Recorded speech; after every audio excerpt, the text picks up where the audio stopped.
Everyone, welcome to the first Compendium series review of 2024. I have an excellent review lineup for you guys today. I'm going to dive into the topics of scent, cigars, and wines, what this particular channel was built on and built for, to give all you guys exclusive access to the knowledge of scent, cigars, and wines and the nuances that they provide for us. If this sounds like the type of content you think you'll enjoy, pull up a seat, pour a glass, and of course, let's enhance.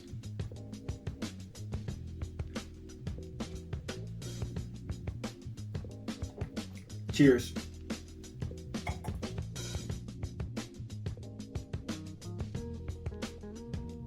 Ladies and gentlemen, welcome to the first Compendium series review. As stated, today I'm going to get into a very targeted and specific list of scent, cigar, and wine. Today I'm going to tell you about the wine that I chose to drink, which is the Tempranillo out of Spain by the house of San Pedro or Javier San Pedro. This for me, quickly into this wine, I'm diving in. This is one of the most beautiful plum garnet colorations that I've witnessed in quite some time. It has a slight transparency to it. Very nice wine, table wine. This one here is one that I picked up in my second glass. I had to say I had to have a review for it. It's a wine that I like because on the first taste profile of it, you get a very juicy blueberry and cassis accord from this, which is wonderful for a Spaniard wine.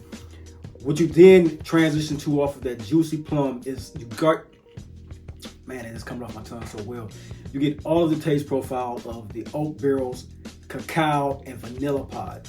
This is a wine that transitions great on the tip of the tongue to the taste palate to the walls and jaws of your mouth. It's a wine that goes on, like I said, very juicy, but then it dries down very rapidly on the taste palate because it's a very dry inhabitant of your mouth. It creates such a savory feeling because your mouth starts to water with all the saliva and then brings out more bursting flavors of dark cherry, lush plum, and red fruits, which is very much so one of the best parts of this particular wine. So it's a very warming aura to the particular wine. As you smell it off the glass, it's that oak feel, that oak smell, blueberry,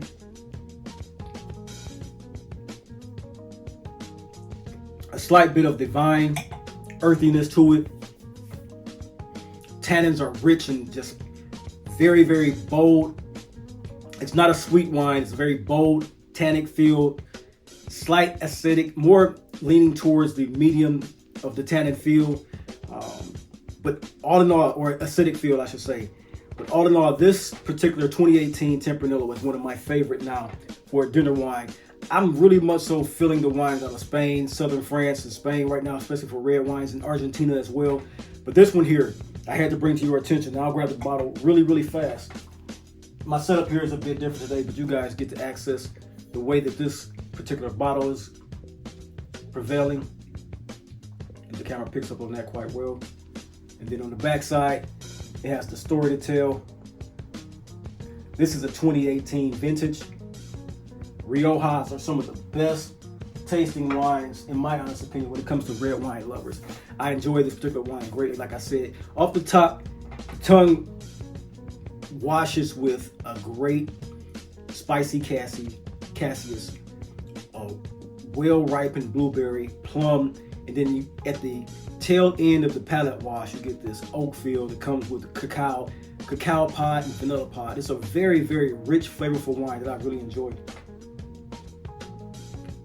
And for under $25 in most markets, it's one that can be picked up. This vintage 2018 is sold out right now, but the 2019 that I've had before tastes very similar, if not the same. So if you're into red wines and enjoy red wines along with some drink it with you I personally drink this in midday with a bowl of grapes and strawberries to get more of the prevailing fruit taste. But it can go great with any red meat or roasted chicken meal. I think it could go great with. But nonetheless, to give you back a draw into the wine, this is a great wine that's under $25. Great tasting, very tannin rich, very low to mid acidic, medium range acidic, bold tasting profile of oak, cherry, and plum. Great wine. I think anybody should get their taste profile of wine if you're an enjoyer of wines. And that has been our wine tasting for today. Next, we're going to get into the cigar profile. So as we dive right into the cigar profile, this is one that I'm not smoking today. Today is going to be a smoke-free day for me, but I have smoked 2 of these particular cigars, and this is going to be the 3rd.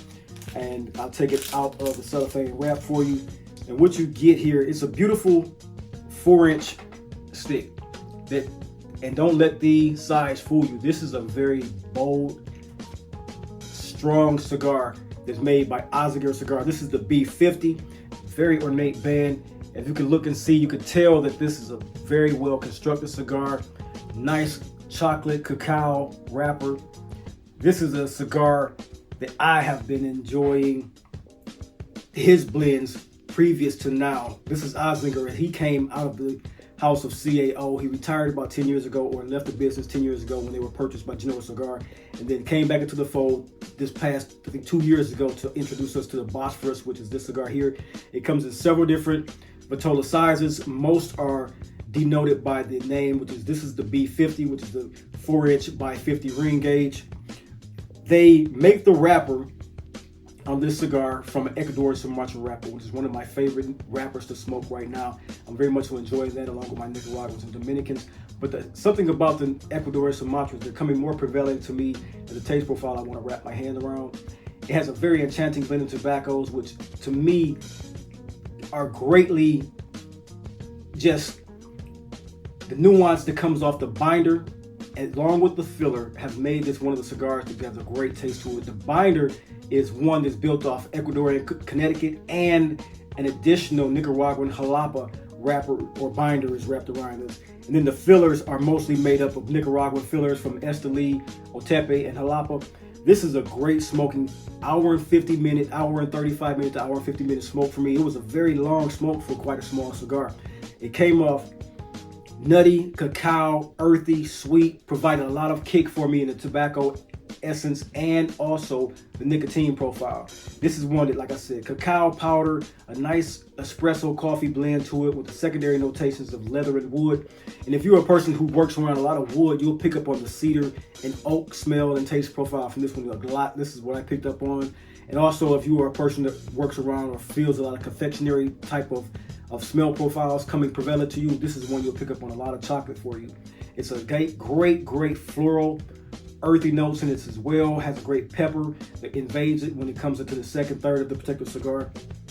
And like I said, it one that smoked very well for me. I thoroughly enjoyed this Bosphorus 50 when I smoked the 2 previous ones. I'm going to enjoy this one tomorrow as I provide my day with a chill day for going into tomorrow. But a great little stick. Like I said, don't let the smallness fool you. Don't let the size fool you. This is the one that packs a very big punch. One that has packed much more of a punch than cigars at twice its size and twice its length. Great cigar though to smoke on and enjoy your day with. This is the Ozgener Bosphorus B50, done by Tim Ozgener, who stepped back into the fold in 2022 to show us the cigar at CPA 2022. And I'm very happy I've got my hands on this one to smoke and enjoy. Get your nose and taste profile on this one. All my brothers of the leaves and sisters of the leaves. This is a great little cigar. It tasted very, very good. Wash the tongue down. I actually had one of these with a Manhattan cocktail, and that orange peel of the Manhattan cocktail along with the sugar and the bitters that I used that day, I think it was a cherry bitter, really brought the taste profile of this one up and made me really, really enjoy this particular cigar. So once again, the Ozgener Bosphorus B50, a great little cigar to smoke. Next up in the review, we're going to dive into this perfume that I have found enjoyment with over the last month or so, providing myself with another fragrance from the House of Elegantes that is just, Julian Rasquinet is becoming first in line for any drop of a perfume he makes for. I just, whatever he does right now, he'd be having, how do I say this? To me, Julian Rasquinet as a perfumer has the Midas touch. He's making some very, very fabulous perfumes that go onto the masculine skin and just, man, they're enveloping, they're sensual, they're sexy, but they're also fun. They provide a lot of life, provide a lot of glamour to your life, provide a lot of just class and sophistication. And right now I have one from him that he made for the House of Elegantes, and this is Elegantes Heart. And man, I'm falling in love with this scent over and over again. Now, I've already brought to your attention one of the most exclusive fragrances on the market from them, and that was Oud Nobilis, Oud Noblesse came in one of the most well-crafted flacons I'd ever seen in my life, and this one is no slouch either. This comes not from their heritage collection, but their personality collection. And what I'm going to understand through contacts and talking with the people, the only thing that is a verification of difference is the flacon. They don't use the crystal, the black crystal that is handmade over 40 hours to put these in. They use a less expensive crystal while still being crystal. This is the fragrance line personality. And for me, man, this personality, Elegante's Heart, if you look at the labeling there, it comes in the same royal blue style of box, but this one has a magnetic flap and fold instead of a dual sleeve. That's how it sits inside of the actual construction of the box. The flacon, this one here is 100 ml, and it is a performer and attention grabber for anyone who sprays it on their skin. This is my scent of the day, and it is a wonderful, wonderful 100% pure parfum scent. Has a nice little golden plaque on the front of it, magnetic cap made out of glass. The scent profile on this one is one that I've become enthralled with and enchanted with because of the actual ability for Julian Rasquinet to use some of the most efficient and sensual, sexy portrayal of tobacco in this particular scent. Now, don't get me wrong. This, when I say tobacco as the essence I get, this to me, it's not a tobacco fragrance as much as it has tobacco as components to it. This is a very well-constructed fragrance that comes around the accords of cinnamon, a juicy plum, geranium, tobacco, myrrh, and a resinous feel of like myrrh and opopanax with a rum accord. What you get is one of the most enthralling, beautiful fragrances it blooms on the skin. This one takes about 5 hours just to transition. That's not even talking about the longevity. The way that this scent evolves, it comes in and just from start to finish has about 6 evolutions to it. And I thought I was going crazy when I first smelled it to think that way, that a fragrance could actually evolve 5 to 6 times on my skin. Nonetheless, over and over again, as I said, I fall in love with it over and over again because each time I wear this, I get a different nuance, a different facet to the way that he put this perfume together and constructed it. His composition is one of one when it comes to this particular fragrance. It has one of the most beautiful openings of a sweet sea lime cinnamon along with a plum accord.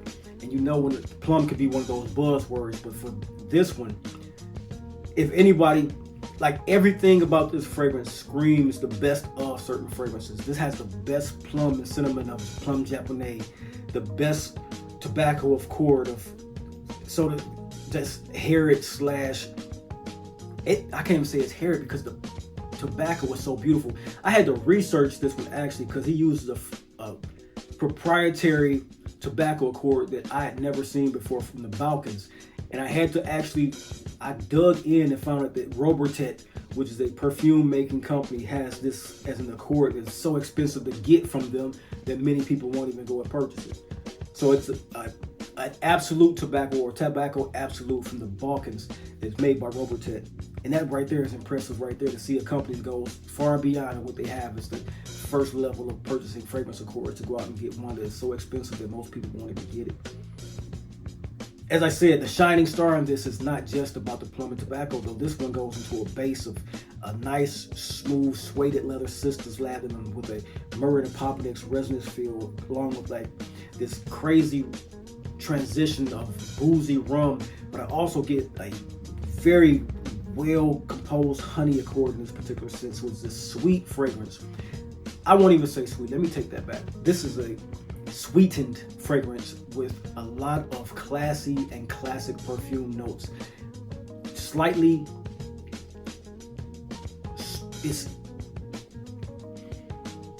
I'm smelling different after I just sprayed this for 5 minutes. There's this peculiar waxy feel to it, and that's one that could throw you off as far as think waxy feel. But to me, the waxy feel is this cinnamon mixing with tobacco that has the most alluring aura to it that I've ever smelled when it comes to the cinnamon and tobacco mix. This is a gorgeous, gorgeous fragrance. Once again, this is Elegantes, or Elegance. Like I said, I've heard it pronounced twice. I said that in a previous video. This is their heart fragrance. The tobacco, if you want to call it tobacco fragrance because it has tobacco in it, you can. I don't think tobacco is the great appeal of this particular scent. I think this is such a well-rounded fragrance that I'm impressed with Julian Rasconnette and the way he does things. Very, just, it's sensual yet playful. It's sexual, flirtatious. It's come here. It's one of those fragrances that it pulls the room behind you. It's one of those head turner fragrances. I've had compliments on this one as well, to where someone in office who has complimented me a couple times before on fragrances told me, I actually had to follow you with that particular scent. Which one is that you're wearing? And once I told her what it was and the price, she forgave herself for asking what it was. But at the end of the day, this is a beautiful scent by the House of Elegance, done by Julian Rasconnette, penned, and it's just beautiful, resinous, sweet, slightly pepperish. It opens with a tart, tangy bergamot accord. It's got to be one of that's what I want to say. The bergamot accord reminds me of a scent from Xerjoff that uses a great bergamot. It's not Neo, which is a fantastic, sweet, soapy fragrance. It's their other one. I can't remember the name. It's not Uden or Neo, but it's their other masculine scent that has a great bergamot accord to it that just comes off. And it just explains to me what bergamot should feel like and smell like. So like I said, this fragrance has the best of a lot of fragrances that are exemplary fragrances for me, all in one bottle, done by Julian Rasconnette. I can go on and on about this scent, but at the end of the day, this is a beautiful signature scent worthy, especially, and that's another thing. This is a 4-season scent, so the tobacco can usually throw you off a bit of a fall fragrance, but this one here with the freshness of tobacco, the plum accord, the leathery suede assistance, all these things scream fall, but it's such an airy and effervescent fragrance that has a lot of lift to it. It can feel like it's a 4-season scent. Sensual, that's, man, sexy. I love it. I think I'm going to find out. I'll drop in my show notes. I know this one's hard to sample, this particular brand. I know a lot of you guys are interested in these high-end perfumes just like I am. So this one here, if you have anything in your mind to try out, either Oud Nobilis or Elegantes Heart, for me, these are winners. And I'm not saying that for bias. I actually sampled these from a friend of mine before I made my purchase. I had four samples of the actual fragrances that he had access to. He sent them over and I was able to smell them, and that's where I got my knowledge base to go ahead and confirm that I could purchase them. Beautiful, beautiful smells. At the end of the day, I recommend Elegantes Heart, Elegantes Nobilis if you're in line for those and don't have regular samples. This has been a very fun video for me to make for you guys. As always, if you found anything entertaining or educational about this particular video, all I ask that you do is hit the like button, subscribe button, send this off to a friend who enjoys this type of content, because we have plenty more cigar content, wine content, and fragrance content to come. Until next time, until next video, you guys have a blessed day, and I, of course, will see you then.